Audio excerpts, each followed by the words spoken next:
isa lang umano sa katibayan.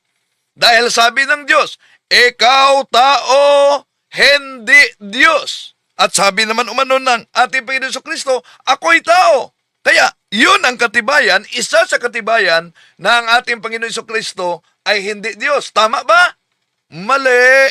Bakit mali? Bakit hindi totoo? Dahil, nang sinabi ng Diyos, ikaw ay tao. At sinabi ni Jesus, ako ay tao. Ay patunay ba yan na ang ating Panginoon Hesus hindi Diyos? Hindi, dahil sa Biblia mismo, ang Biblia nagtuturo kung ano ang ating Panginoon Jesucristo. Una, siya ay tao ayon sa kalagayan, tinatawag na incarnation. Si Jesus ay Diyos ayon sa likas, divine nature.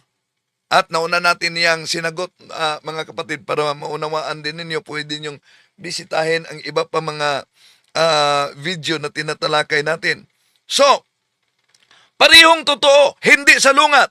Dahil ang tunay na doktrina, ang ating Panginoong Hesukristo ay tunay na Diyos at tunay na tao.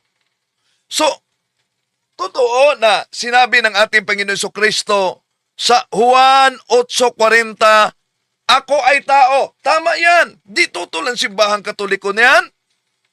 Pero may sinabi ba ang ating Panginoong Hesus na ako'y hindi Diyos?